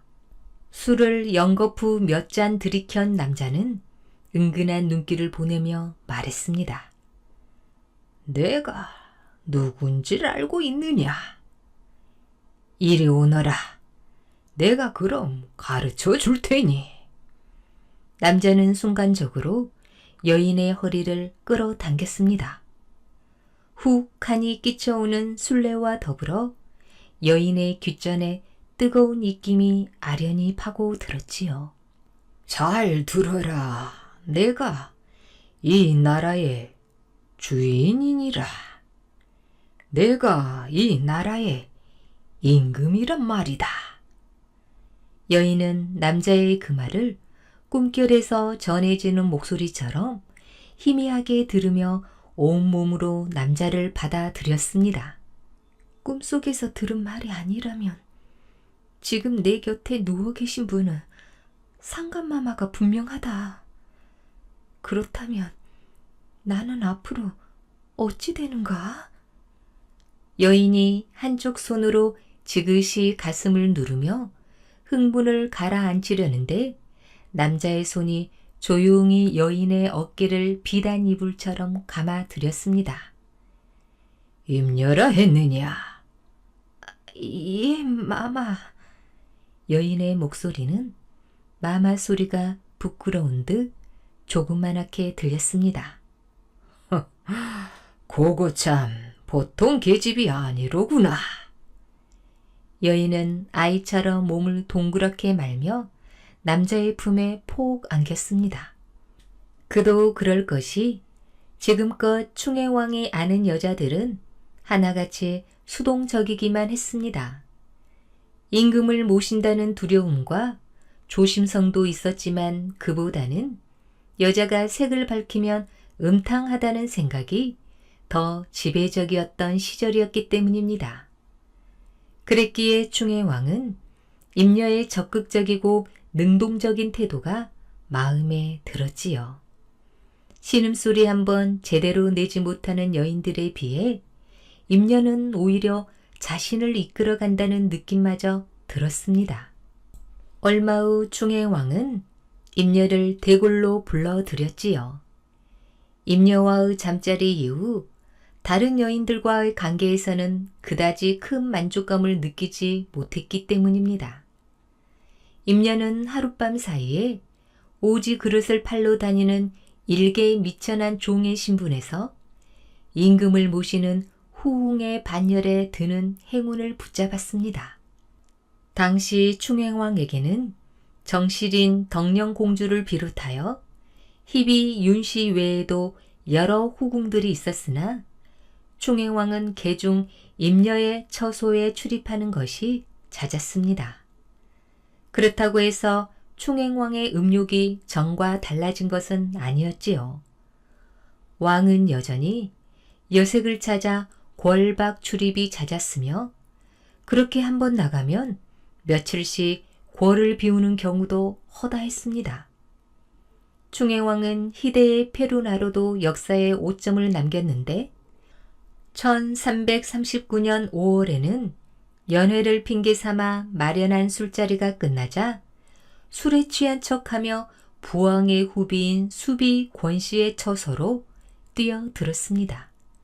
수비 권씨가 반항하자 신하들로 하여금 사지를 붙잡게 하고 한 손으로 입을 틀어 막은 뒤 강간하는 악행을 저질렀습니다. 또한 같은 해 8월에는 역시 부왕의 후배인 숙공 휘령 공주를 강간했는데 그 수법이 수비 권씨를 강간할 때와 비슷했다고 전합니다. 그 일이 있은 후 수비 권씨는 시름시름 앓다가 이듬해에 죽었는데 일견에서는 자살로 한 것으로 보기도 했습니다. 원나라 귀족 출신인 숙공 휘령 공주를 강간한 일은 나중에 원왕실에 알려져 충혜왕이 폐위되는 결정적인 원인으로 작용했지요. 임녀는 충혜왕의 그러한 악행에도 아랑곳하지 않고 오로지 충혜왕의 음욕을 채우는데 갖은 열의를 다했고 마침내 아들 석기를 낳았습니다. 임녀는 아들 석기의 복을 비는 잔치를 열 때마다 시장 상인들의 물건을 돈도 치르지 않고 강제로 빼앗았었는데 그 원성이 온 나라 안에 자자했습니다. 1342년 충혜왕이 경상도 진변사로 있는 홍탁의 딸이 미색 중에 미색이란 말을 듣고 화비라는 칭호를 내려 대궐로 데려오려 하자 임녀는 셀쭉해진 표정으로 왕을 책망하듯 말했습니다. 마마께서는 어찌 그리도 무정하십니까? 임녀의 말에 충혜왕이 능글맞은 웃음을 지으며 대답했습니다. 무슨 소리냐? 과인이 무정하다니. 무정하시지 않다면 소녀에게 이르실 수는 없사옵니다, 마마. 그건 무슨 말인지 과인이 알아듣게 말해보라. 말투는 다소 엄한 듯해도 충혜왕은 여전히 웃음을 잃지 않고 말했습니다. 소인 마마를 모시고 어엿한 왕손까지 낳았습니다. 그런데 아직도 이렇다 할 이름이 없으니 아래 것들 보기에 민망할 따름입니다. 충혜왕은 임녀가 무슨 말을 하는지 그제야 알아차렸습니다. 아직 입골도 하지 않은 홍탁의 딸에게는 화비라는 칭호가 내려졌는데 대궐에 먼저 들어온 자신에게는 아무런 칭호가 없으니 자기에게도 합당한 명칭을 내달라는 뜻이었지요. 충혜왕은 슬그머니 비어져 나오는 웃음을 참으며 말했습니다. 알았어. 과인이 아직 내 속마음까지 헤아리지 못하였구나. 그러면서 충혜왕은 토라지 모양새로 앉아있는 임녀를 살며시 끌어안았습니다. 며칠 후 충혜왕은 정식으로 임녀에게 은천옹주라는 칭호를 내렸습니다. 신하들은 임녀의 태생이 천한 노비인데도 옹주와 같은 칭호가 내려진 것에 대해 부당하다고 생각했으나 어느 누구도 그 일을 지적하고 나서지는 못했지요. 은천옹주라는 칭호까지 하사받은 임녀는 더욱 기고만장해졌으나 세간의 백성들은 그녀를 일러 한낱 오지 그릇이나 팔고 다니던 여자라 하여 오지옹주라고 낮춰 불렀습니다. 그 후 은천옹주는 화비 홍씨가 대궐에 들어오는 것을 막기 위해 재상 윤침의 집에 기거토록 왕을 꼬들겼고 충혜왕 역시 화비 홍씨를 몇 번 찾다가 발길을 뚝 끊어버렸지요. 처녀의 몸으로 화비에 봉해졌던 비운의 여인 홍씨는 결국 슬하에 소생 하나 두지 못하고 언제 사망했는지조차 제대로 알려지지 않은 채 음탕한 유욕의 제물로 쓸쓸히 사라졌습니다. 충혜왕은 은천옹주의 성하에 못 이겨 대골 밖에다 사명궁이라는 궁궐을 새로 지으니 사역에 동원된 백성들의 원성이 날로 높아만 갔지요. 충혜왕의 악행을 보다 못한 온나라에서는 1344년 충혜왕을 원으로 압송하였고 은천옹주를 비롯한 왕의 후궁들은 모두 궐에서 추방되었습니다. 충혜왕은 이듬해인 1344년 정월 원나라 영경에서 계양으로 귀양을 가던 도중 악양현이라는 곳에서 운명을 달리했습니다. 궐에서 쫓겨난 뒤 은천옹주의 생애에 대해서는 그 어떤 기록도 남아있지 않다고 합니다. 농신 자청비와 목축신 정수남. 옛날 옛적 준영국의 오로대감이 늙도록 자식을 못 얻어서 근심하다가 동쪽 산 너머 동계 남상 주절에서 온 스님이 제 절에 시주하면 자식을 볼 수 있을 거라 하여 동계 남상 주절로 시주하러 갔습니다. 검은 암소의 명주 배필과 쌀 백석과 금은 백냥을 싣고 동계 남상 주절로 가는데 도중에 마침 서쪽 산 너머 서계 남근 수절에서 온 스님을 만났습니다. 대감은 어디로 가시는 길입니까? 동쪽 산 너머 동계 남상 주절에 시주하면 자식을 볼 수 있다 하여 시주하러 가는 길이요. 그 절 신령보다 우리 서계 남근 수절 신령이 더 염허하니 우리 절에 시주를 하십시오. 오로대감은 그 말에 귀가 쏠깃해서 가던 발길을 돌려 서쪽 산 너머 서계 남근 수절로 갔습니다. 싣고 간 옥간 배필과 쌀 백석과 금은 백냥을 시주하고 정성 들여 기도하니 아니나 다를까 부인이 아기를 갖게 되었지요. 그런데 동쪽 산 너머 동계 남상 주절 스님은 아무리 기다려도 오로대감이 안 오기에 사람을 보내 알아보았지요. 그랬더니 글쎄 제 절에 시주를 안 하고 서계 남근 수절에 시주를 했다 하였습니다. 그만 화가 나서 제 절 신령님께 빌기를 대감 부인에게 점지할 아기를 그 집 여자 종에게 줘버려라고 빌었지요. 그래서 오로대감집 여자종 정수덕이도 똑같이 아기를 갖게 되었습니다. 10달이 차서 오로대감 부인과 그 집 여자종 정수덕이가 같은 날 같은 시에 아기를 낳았는데 대감 부인은 딸을 낳고 정수덕이는 아들을 낳았습니다. 대감 딸은 이름을 자청비라고 짓고 정수덕이 아들은 이름을 정수남이라고 지었지요. 이때 하늘 옥황궁에서 문관 벼슬을 하는 문곡성도 같은 날 같은 시에 아들을 낳았는데 그 이름을 문왕성 문도령이라고 했습니다. 자청비는 무럭무럭 잘 자라서 어느덧 나이 15살이 되었습니다. 하루는 자청비가 우물가에 빨래를 하러 갔는데 이때 마침 하늘 옥황궁 문곡성의 아들 문왕성 문도령이 그 옆을 지나게 되었습니다. 문도령은 준영국 동계 남상 주절 주청당의 거무 선생에게 글 배우러 가는 길이었습니다. 마침 더운 여름날이라 목이 몹시 마른데 우물가에서 웬 처녀가 빨래를 하고 있기에 물 한 바가지를 청했지요.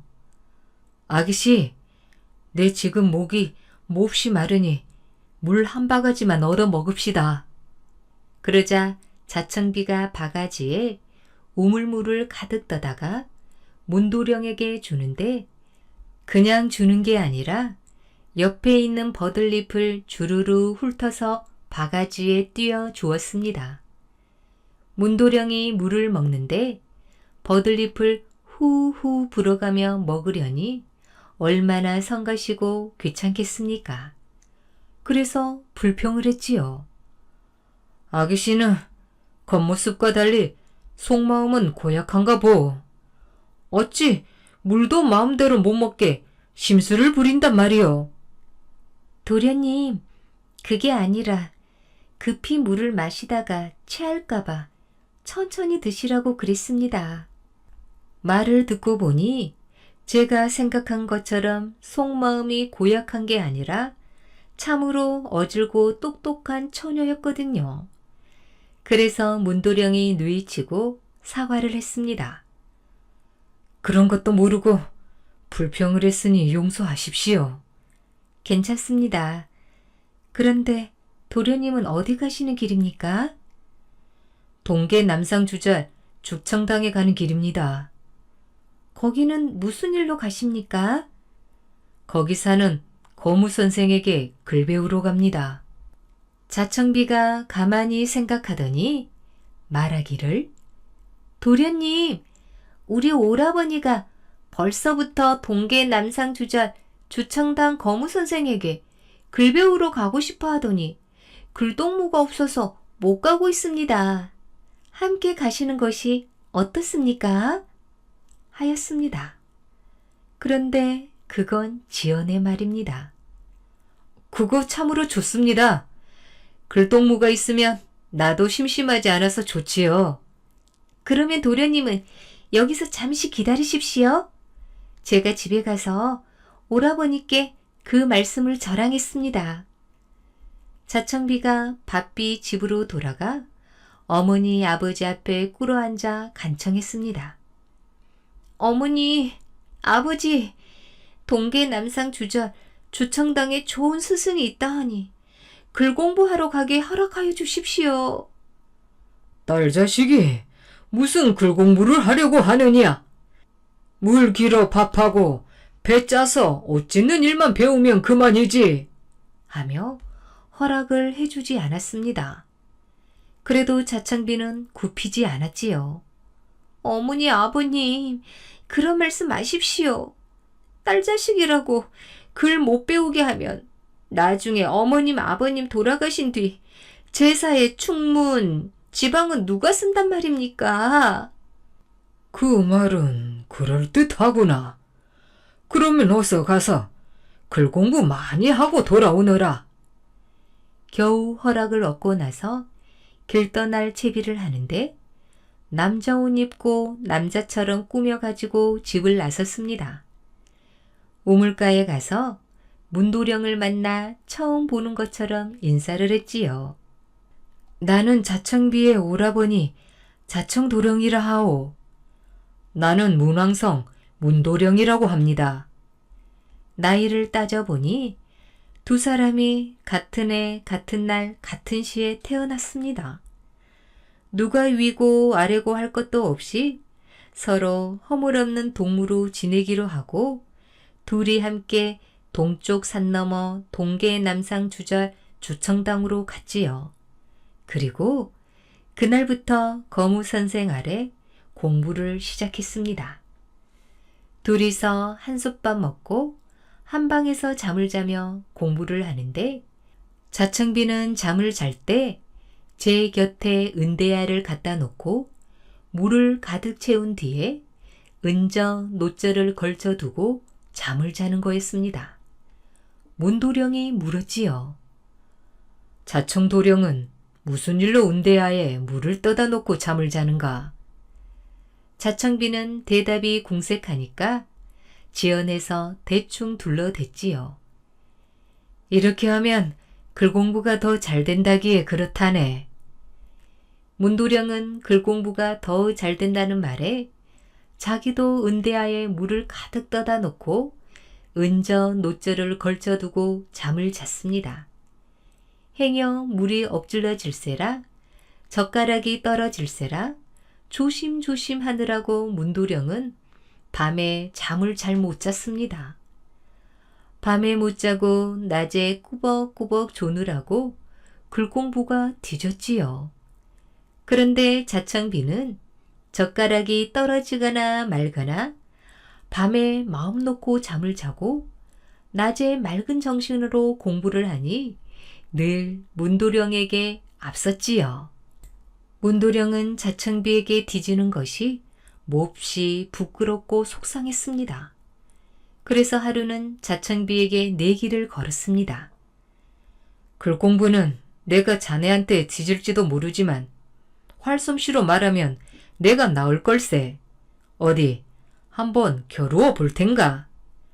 자청비가 그러자 하고 내기를 해보니 문도령이 쏜 화살은 300걸음 나아가는데 자청비가 쏜 화살은 600걸음이나 나아갔습니다.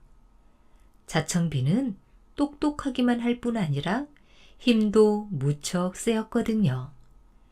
문도령은 글공부에다가 활쏘기까지 자청비에게 뒤지자 더 부끄럽고 속상했습니다.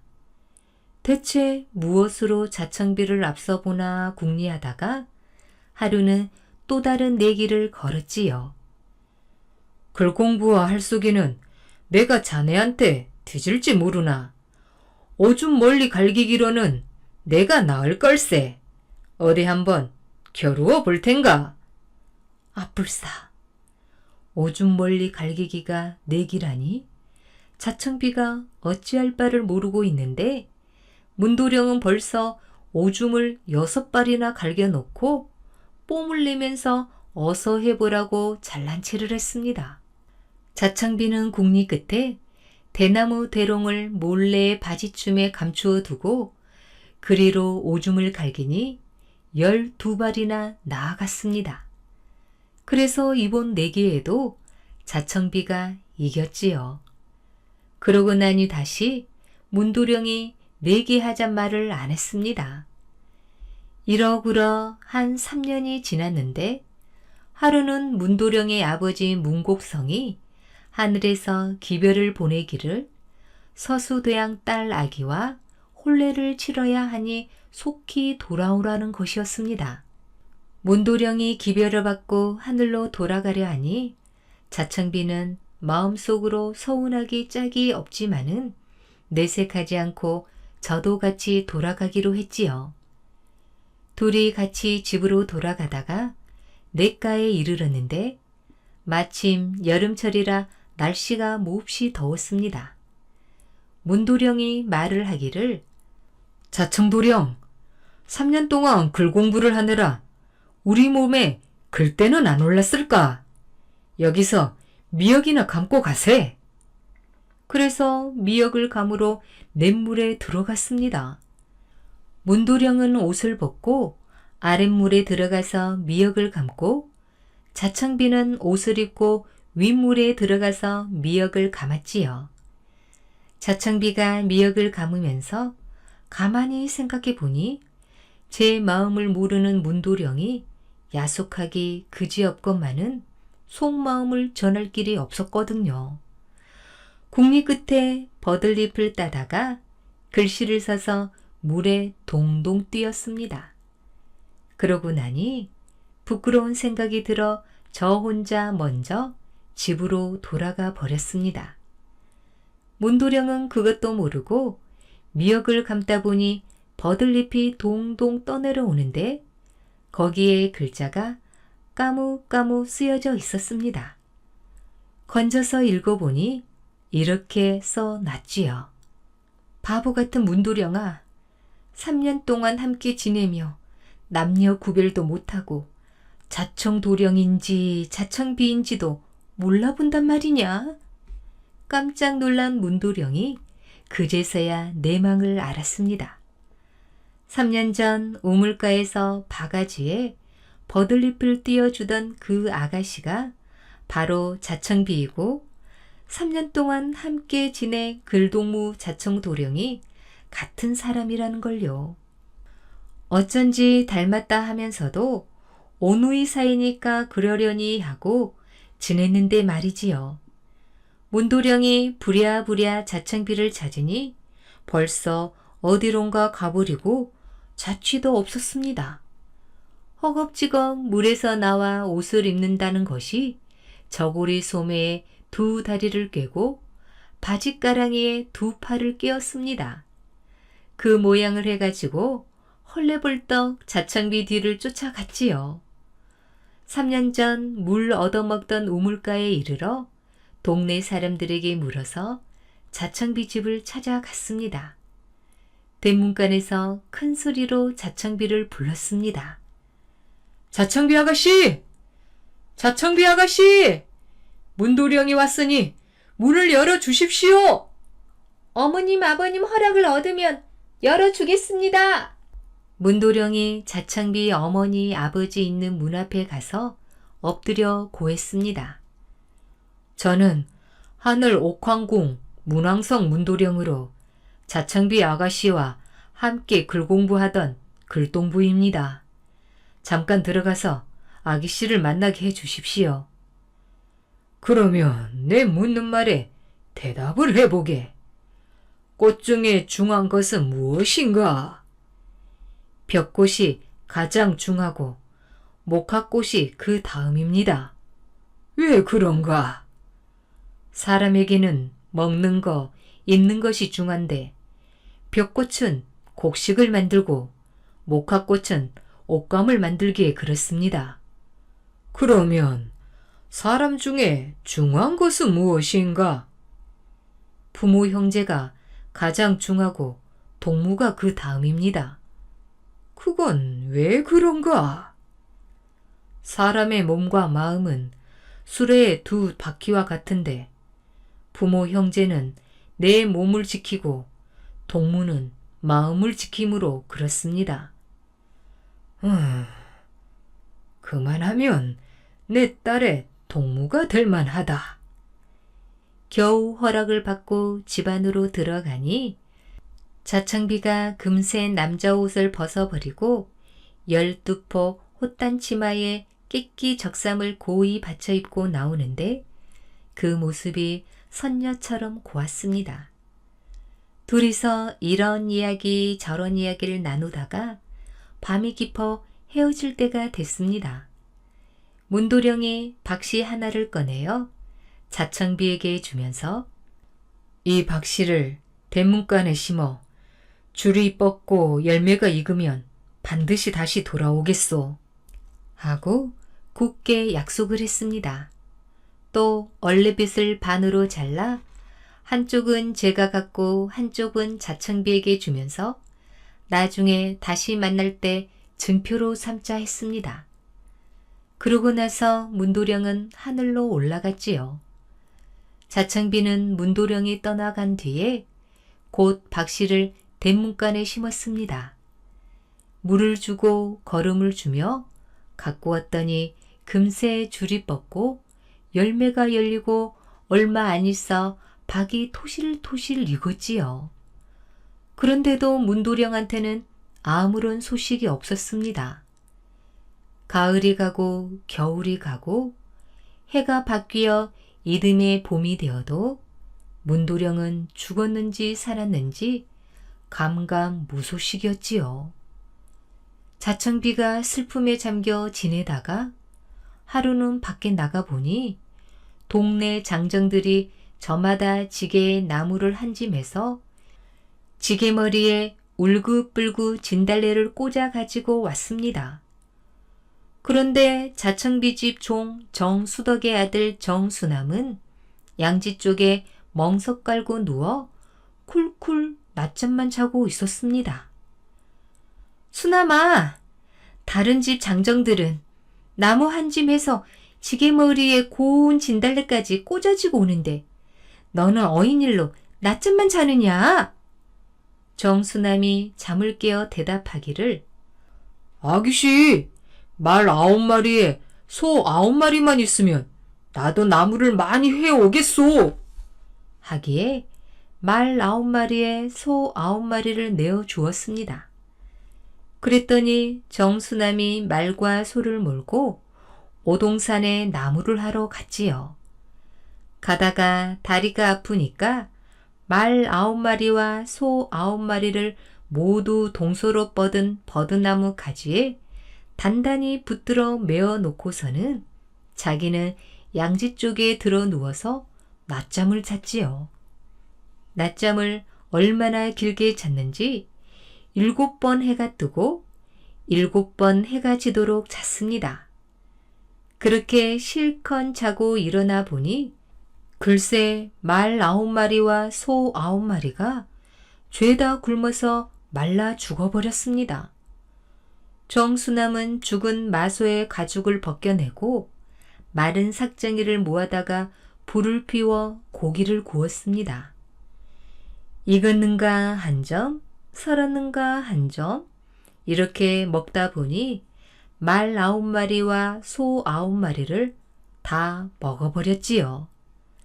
남은 것은 말가죽 9장과 쇠가죽 9장인데 이것을 짊어지고 집으로 돌아갔습니다. 가다 보니 연못 가운데 오리가 동동 떠서 놀고 있었습니다. 죽은 마소 대신 저놈이나 잡아야지.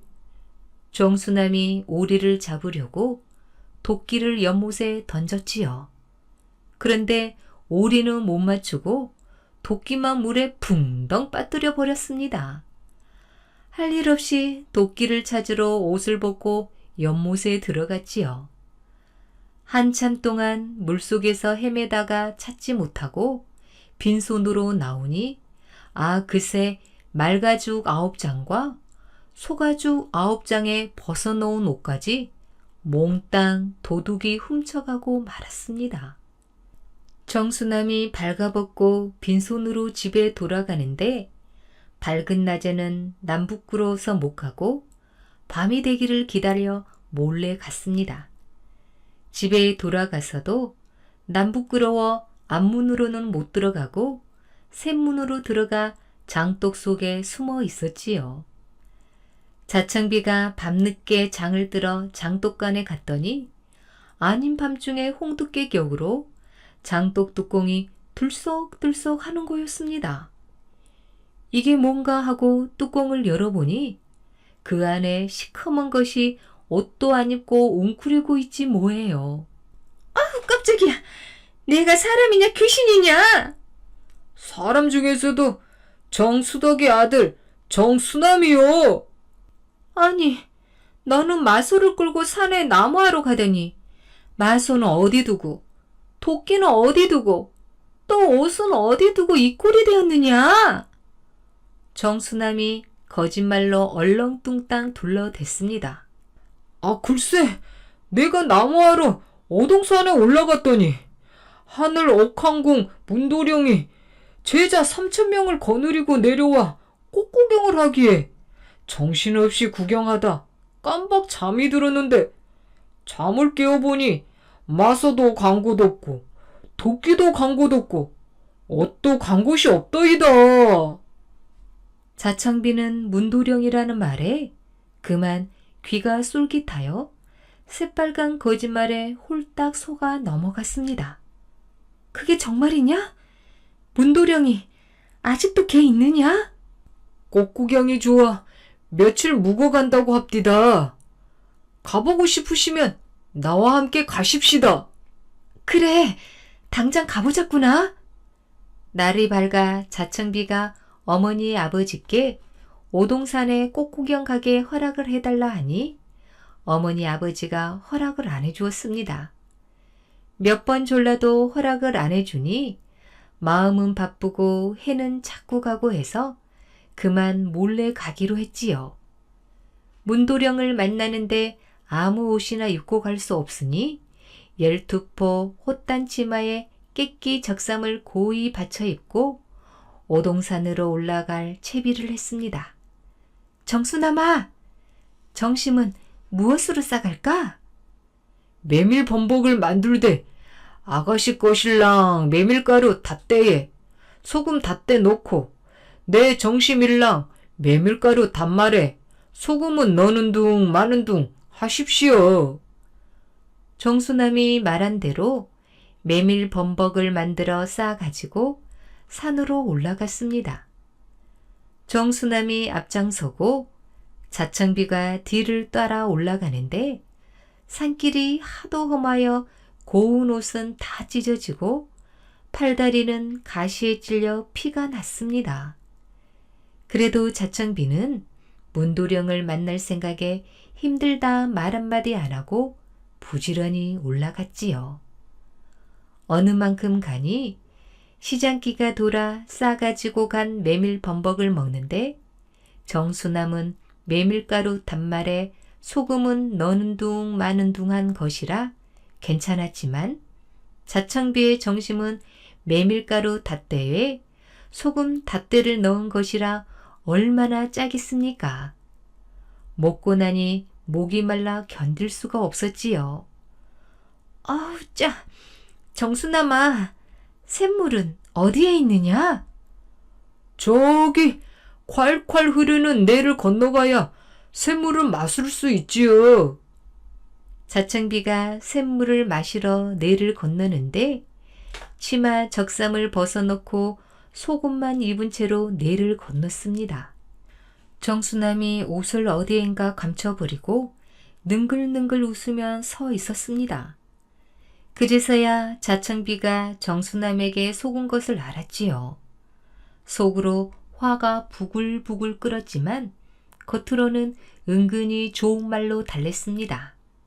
그러지 말고 오늘 밤이나 지내게 돌을 주워 담을 쌓아 움막이나 지어보자, 응? 정수남이 왈각딸각 움막을 지는데 돌을 주워 담을 쌓고 풀을 베어 지붕을 이으니 금방 어엿한 움막이 되었습니다. 그런데 돌 사이에 틈이 생겨 구멍이 여기저기 숭숭 뚫렸습니다. 자청비가 움막 안에 들어가 불을 켜놓고 말했지요. 돌틈 구멍이 숭숭 뚫려 찬바람이 들어오니 밖에서 보고 불빛이 새어나오는 곳을 찾아 풀을 베어다가 막아다오.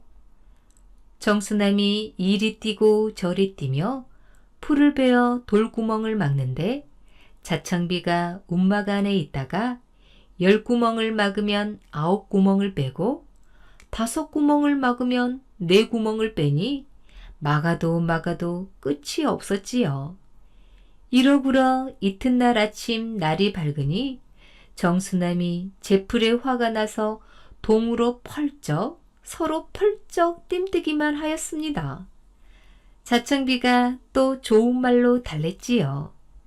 그리 말고 이리 와서 내 무릎이나 베고 누우면 쑥대 같은 내 머리를 비껴주마.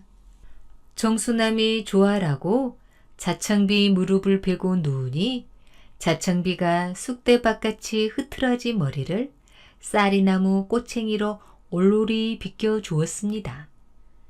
정수남은 밤새 돌구멍을 막느라고 한잠도 못 잔 데다가 머리를 만져주니 그만 잠이 소록소록 쏟아져서 이내 드렁드렁 코를 고며 잠을 잤지요. 이때 정수남의 머리 비껴주던 쌀이나무 꼬챙이가 잘못하여 귀를 찌르니 정수남은 그만 먼 산에 봄눈 녹듯 스르르 죽어버렸습니다. 자청비가 깜짝 놀라 정수남을 흔들어 깨웠지만 한 번 죽은 사람이 다시 살아날 리가 없었지요. 할 일 없이 혼자서 산을 내려와 집으로 돌아갔습니다. 집에 가니 어머니 아버지가 기다리고 있다가 허락도 얻지 않고 꽃구경 간 것을 나무라며 정수남은 어찌하고 혼자서 왔느냐고 물었습니다. 어머니 아버님, 정수남은 쌀이나무 꼬챙이에 귀가 찔려 죽었습니다.